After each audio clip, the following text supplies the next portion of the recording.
Finest Tea, Harry E. Welcome back to the Candlelit Tales Patreon exclusive podcast. Ooh, the Patreon exclusive podcast. Nice idea. That's, you see, you can't, it's sometimes when you reach for alliteration, you miss Oh, I made something else that if it was a dog, it'd bite you. attempt of making an alliterated pun or way of weaving something in on social media recently. But hey, everyone, you know us. We're the siblings that talk about stories. Yeah, and if you'd like to support the show, congratulations. You're already doing it. Thank you. We are trying to keep these more exclusively for you guys and edit out a small amount and put it out there for the wider public. But yeah, that's the crack. So today we're going to be looking back at 3 specific stories. We're going to talk about the collaboration series that we put together. Well, we're adding together and we're enjoying inviting musicians and friends alike of the podcast. And hey, if you're a musician and you'd like to do an episode, reach out to us. Because Absolutely. that's what the collaborations is all about. It's to collaborate with musicians to showcase their music. And we're going to be looking at the Ren Boys, Saoirse Miller and Quine, who did our last 3 episodes of the collaborations series. Yeah, which was also the Samhain series. Which was also the Which was the interspersed. I I didn't quite get that word. It was interspersed among some re-releases because we wanted to keep the Samhain content kind of coming out. And we've quite a body of Samhain stories now going back through the years. Because we tend to dip into it every kind of October, November. Yeah. And there's always creepy stories, and it's the time for listening to scary, spooky tales. And we're still in the dark half. We're in the kind of creepy period, and stories are about death and kind of destruction, and the dawn is always told over winter, and that's what we started telling. And gradually we just kind of veered towards the more folk tales that are associated with grim, desperate tricksters, and I suppose that's where we started with this series. In this year, I suppose we re-released an Avertuck story because it was an old story of the vampire, and it is one we've told before, and there's many links to the Avertuck. The legend of the vampire being originated in Ireland because of Bram Stoker and all. Well, it got us to put a controversial post up on social media, which is our favourite kind of social media post. Oh, yeah. Got to get the nerds to argue with you. Absolutely. Got to say something slightly correctable. Completely. Oh, Bram Stoker was directly inspired by Irish mythology? We fully believe that. No, we don't. We just want people to come into the comments and start fights. Oh, they it's great. fall like mad. And do they take the bait? Do they what? Every time. I remember seeing a thing on YouTube and I thought it was terrible at the time, but now I'm like, yeah, I get it. Where someone was like, I just deliberately put a mistake. I said the wrong number of something in a video. Like on purpose, and it's his most watched video that he's ever had. Yeah, because people are like, no, it's not. Because people shouting, just get shouting in the comments, which is also, I think, a good lesson of like why controversial stuff, like it's why the social media atmosphere is so fucking toxic. Because it's all of the most toxic, bottom of the barrel opinions get pushed to the forefront and get the biggest boost because everybody's like reacting to no, you're wrong. But so good lesson in being reactive for ourselves, but also our attempt to go back and be a little mildly controversial was to release an Avertuck story, which is not that bad, not that controversial. We tried to stay on the right side of being controversial, which is just winding people up mildly stirring the pot, lads. Stirring the pot a little bit in a nice way. And I guess we started with a story that I had heard. And it kind of came into my head when I heard this band in a field on Woody Island. Aaron likes meeting people in fields. I do. It's where I meet most. There are so many people that walk up to Aaron and go, I met you in a field. It's great. And that is my bright half of the year, is usually being in fields, wandering around and meeting musicians. And it's the way our ancestors would have wanted it. So we went I went to Woody Island, and I saw a friend of mine who I kind of shouted out for his name in the podcast. Ruan Oda Sunig is his name, and he comes from a family of musicians. And so I heard the lads introduce a tune by their youngest brother. The Ren Boys are a band from Waterford, and they play brilliant trad fusion I would call it. It's kind of rock style trad. It's fucking awesome. They're belters, and there's a harmonica. Sorry, a box rather. Box, Um, which is a kind of an accordion. It's a accordion small, style. Yeah. um, it's a small little accordion style instrument. They play with a banjo, guitar, and one of the lads picks up either a mandolin and bouzouki, I think. But they're brilliant. The four of them just play brilliantly together, and they're four brothers. And the youngest guy introduced this track as the Farar, and it's a belter. And if you've listened to the track already, you'll know it's a belter. And I was listening to them, and I just kind of went into this mind of what the Fardarag would say if he was telling a story that I have heard told before, because the Fardarag is one of the characters of Irish mythology that's been plucked out of Irish folklore, I suppose, as a character that's benevolent and not very nice, and kind of associated with Halloween. But there's not many stories about him, bar a couple of kind of creepy details of carrying bodies and snatching your most favourite thing away from you, or half of it. And Yeah, well, we got the story from Senan, who we were working with a few years ago now on a sort of a Halloween walking tour in Trim. And he came up with this Fardarag story from the first person, telling of an encounter with the Fardarag as if it had happened to himself, which was great. It made him sound absolutely deranged. demented. That was brilliant. For Yeah, that reason. some people wanted to report him. It was great because that was kind of the conceit of the tour, was that they would get a sort of historical walking tour, and then they would be interrupted by people who were like, "Oh, I met a goddess," or "I met a creature of the other world," or "I met," and like having like these malign or benign encounters was the sort of the frame of it. But I don't think everybody quite entirely got that it was a dramatic thing, which was part of the point of it. It was kind of like blurring that line. But yeah, he this was his story that he either found or created. I'm not sure. I think he found aspects of it, and then he said it to me. He's like, "Could I kind of just invent this or put it together?" And I said, "Well, look, folk tales, as long as they're listened to by two people, more than two people. Are you a folk? It becomes into the canon, or it kind of gets weaved in. And there was no real stories about the Fardarag, and because he had told it to me and had told it to many others, I decided to add my own flavour to it, make it about a musician from the O'Dasunig family. A little shout out to my friend Rowan, and it's a creepy story. And if you listen to it, it's very simple. The offer of help is on the condition of taking half of the most prized things. So when a musician falls down under a heavy boulder and gets a magical offer of help, he gladly and willingly gives away his half of his most prized thing without really thinking about it. And it's people. Yeah, it's always people. Most prized thing is his wife. It's always like a baby or a lady. Yeah, so he comes back and it's gruesome enough. Spoilers! If you haven't listened to the stories, you should probably go back and listen to the stories. Yeah, but then it kicks off into the Ren Boys playing that song, and they were gonna. Usually, musicians want to kind of layer or put a little bit of music or foley, depending on their level of producing skills. And the lads were like, "I think we'll just bring in the snare when you go into the house, and we'll belt into the song." I was like, "Love it." Love it. Very cool. Alan, our in-house musician and producer, added a little bit of background foley to the mix, and then it kicks off into the song that I hope you've enjoyed. And if you haven't, we'll link the lads below and you can enjoy it. We were very happy to be the reason that they're up on Spotify very first, and they've created their account. And I wish the lads all of the best in their music endeavours. And go on the Daisha. Yep. So the next release that we had was a re-release again in Samhain, which was the release of, again, me going slightly demented and going into the mind of the man who murdered his wife in the last case of... Yeah, the only one. It only happened once. It was the last case.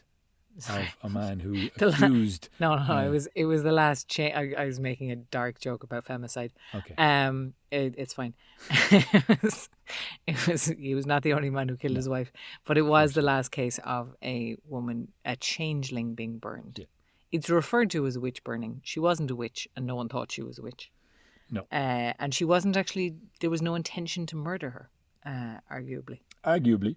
So it's a very weird, sad chapter in Irish history. Was these changeling stories being taken very literally and very seriously, and a lot of the ways that you get the real, like the supposition being that the fairies stole people away, Yeah. and the way that you get your person back is usually involves mutilating or harming the false person that has been left behind. The changeling, who is so called because they changed themselves to look and Yeah. sound like the person, but they weren't really Or inside. they changed a branch into the person, or they changed something else into the person. It might not even have been a fairy at all. It might have been a fetch or just a seeming.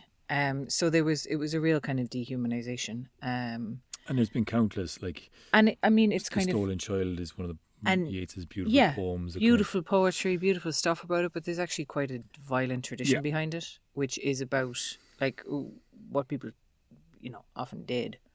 And there were many cases of this. So many.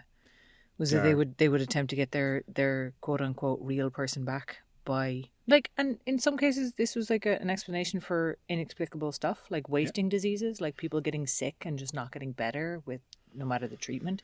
And It would then especially- be assumed that like that was a changeling. Yeah, especially with children, I think there was a huge explanation as to why they were very abnormal or And yeah, I mean there was a lot about children with additional needs or children with support needs, like that there was something wrong with the child and the child had been stolen and the child had been replaced. there's Which some dark in it is I think really, Wicklow's really dark. folk tales. There's a chapter on I think it was a Brendan. Oh, I'm trying to think of his name. But there were a lot of, like 1800s in Yeah. Ireland, there were a lot of actual, Court literal, cases. factual court cases of people being brought to trial who genuinely and totally believed that they were doing the right thing by their loved one and They trying to get them literally back. just chopped the arms and legs off the baby because that's what they thought we were doing. Yeah, to like get the- gruesome, Oh, fucking gruesome horrendous shit. And it was also the reason that the Bridget Cleary case specifically took off. It was that it was happening at a time that Irish people were lobbying for home rule. Mhm. So it was kind of taken up in the press as like, this is why these people can't be trusted to govern themselves because look what fucking savage idiots they are. Mhm. They think that fairies are real and they think that you can get your wife back by burning her. And what fucking, these are superstitious gone beans and they can't be allowed to govern themselves. And like where that kind of cultural backing shades into abuse and coercive control and child abuse is an extremely wide and blurry line. Yeah, and 2 years ago, I got into the head of the man. Michael Cleary, was he? Was it? Was it Michael? I think it was yeah. Michael. It is, yeah. And in that kind of way of treating it as an acting role, as getting into the headspace of somebody who could convince themselves to go ahead with such a violent act against their wife. And yeah, it was an interesting part to play, and that's kind of a lot of actors will talk about. Getting into villains is one of the more cathartic things you can do because you really get to play out the dark side.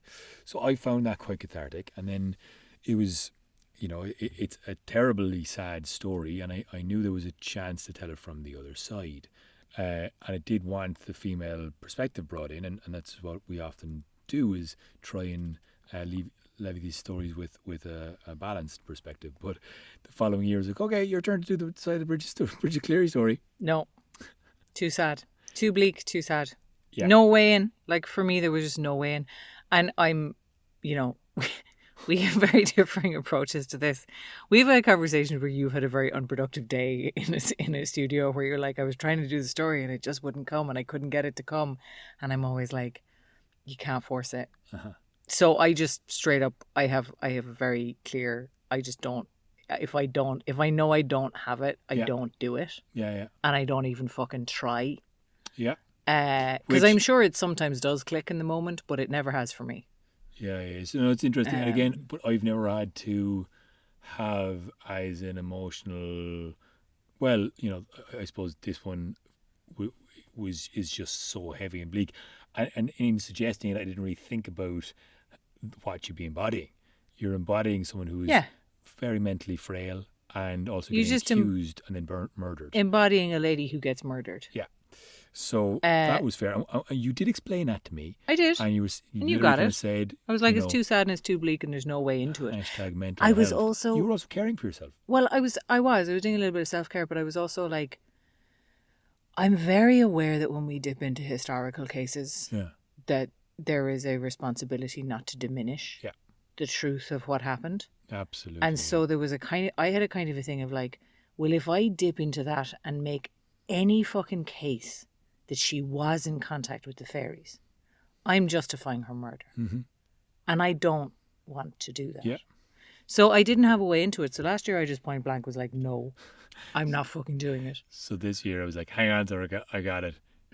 Well, at least I steered you. Well, you had a steer.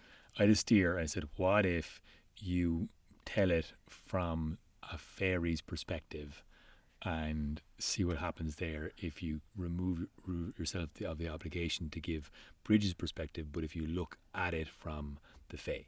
Yeah. Which, again, I kind of sat with for a long time because I was like, all right. But again, we're running into that problem of if she was really taken by the fae, then I'm justifying her murder. And I'm agreeing with that. And then you sent me a voice note, which made both of us cry. Yeah, I did.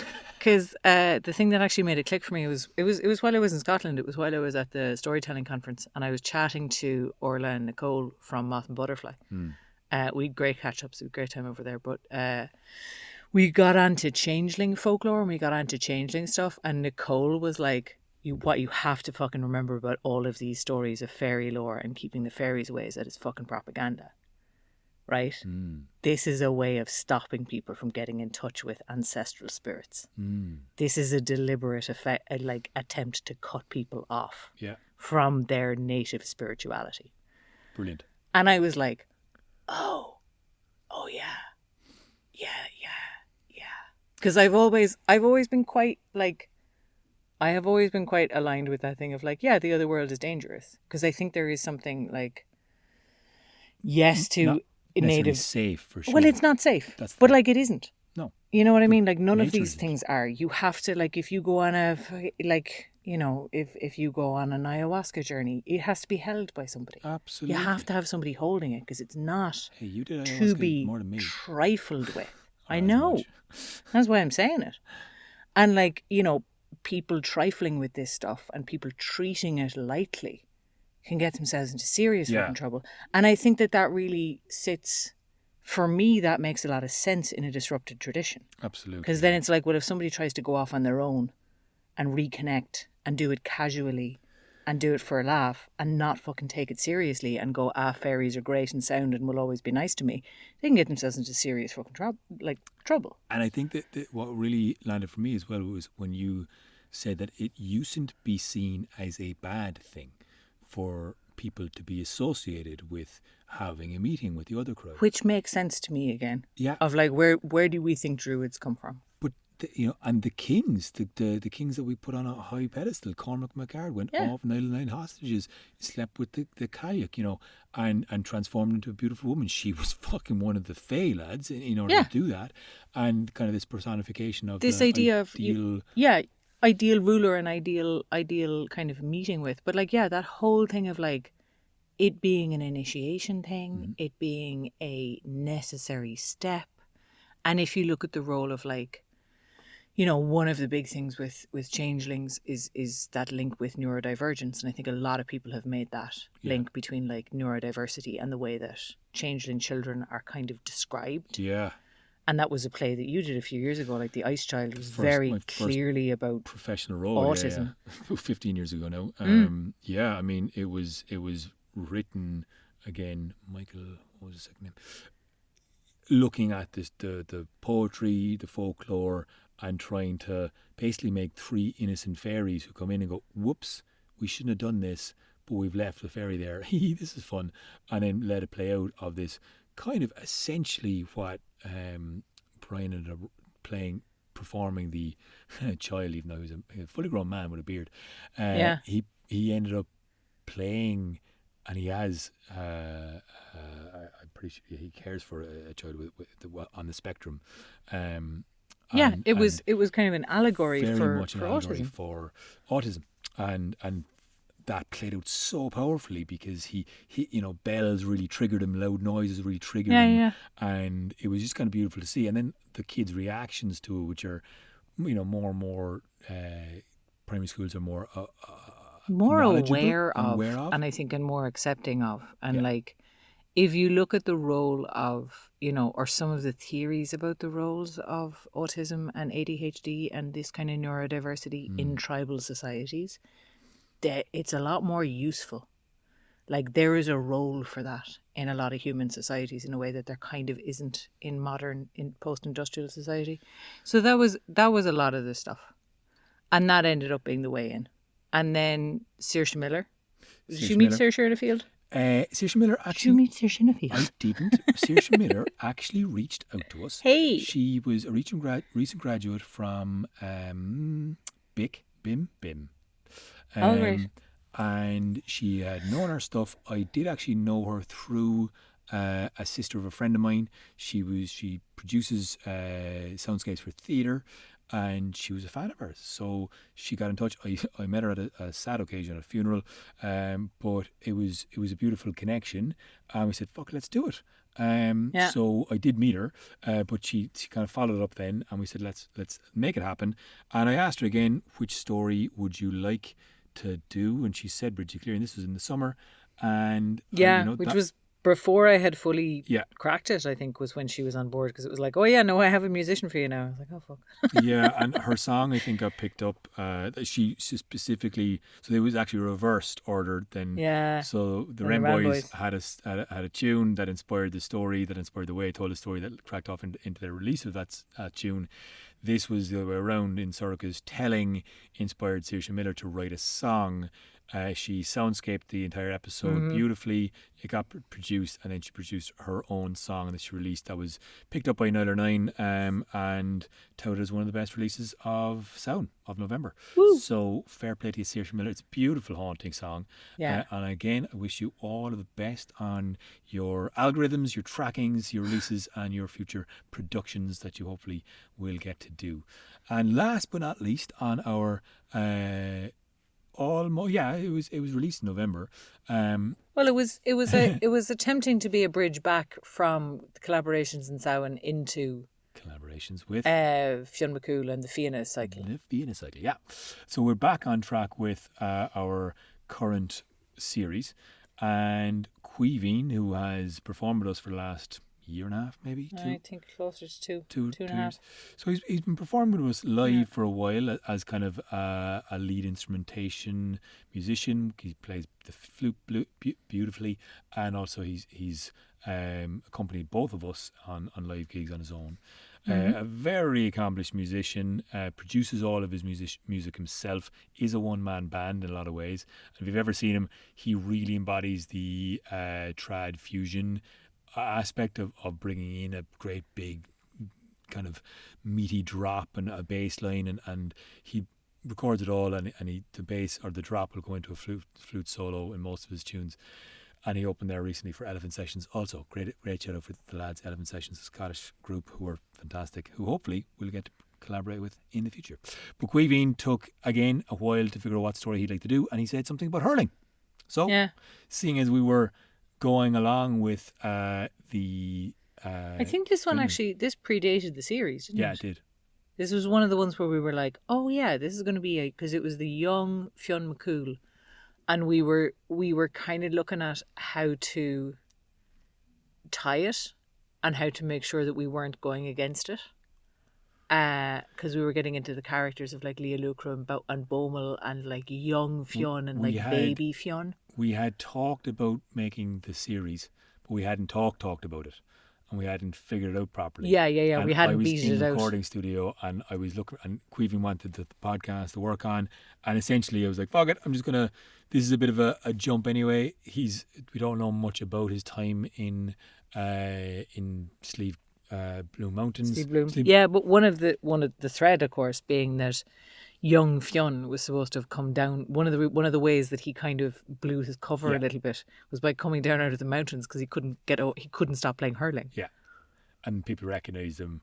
And As people were like, "Who's this fucking tall, blonde, gorgeous young fella that's just coming down, wrecking everybody's shit, and going away again into the wilderness?"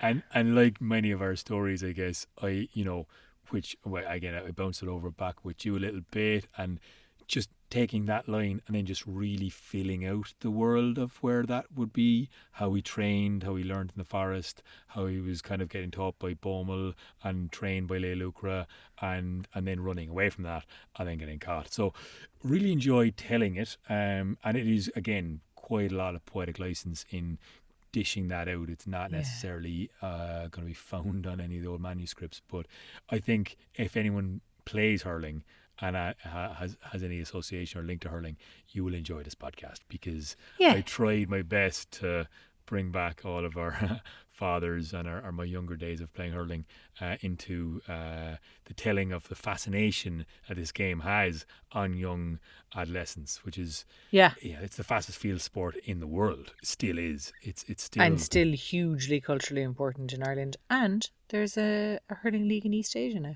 Yeah. Because that's what Irish people do. We don't invade, we infest. And so we go out as harmless little school teachers teaching English as a foreign language, and we go, do you know what, lads, at the break let's play an old game of hurling, and then everybody gets fucking well into it. And I mentioned Ruan at the start of this talk about closing the circle. Last August I met with one of our brother's best friends' brother, Ronan Wall. You know him well. I do know Ronan, yeah. He has a brother. He does. And he is out in Southeast Asia managing one of these teams that he brought to Ireland, and there was a documentary about... I'm excited. I have never been much of a hurler or camogie player was what it is, for different word for girls for some reason. But I'm really looking forward to a hurling World Cup. Yeah, honestly, it's gotta happen. Fucking amazing. It might not happen soon, but it's gotta soon, fucking happen. But it's gotta happen, and it would be class. Fucking brilliant. So that was how we kind of Connor Wall was the lad who's still out there. I think Rowan was. Sorry, I just had a mental image of a very small child, because that's probably the last time I saw Connor Wall was when he was a small child. He has a baby face. He's a baby face, but he's definitely not a child anymore. No, neither am I. I was a teenager when he was a small child, which is a long fucking time ago. So listen, that brings us back to our Fena cycle. We're going to get another chance to talk about what's coming up in this series very soon, but we wanted to give you something to chew on and listen to and understand where our inspiration for these stories had come from, and we're going to keep on releasing our exclusive Patreon content, and hopefully you'll find yourself warm by a fire, surrounded by candles, and you'll be listening to some of these stories very soon. So till next time, you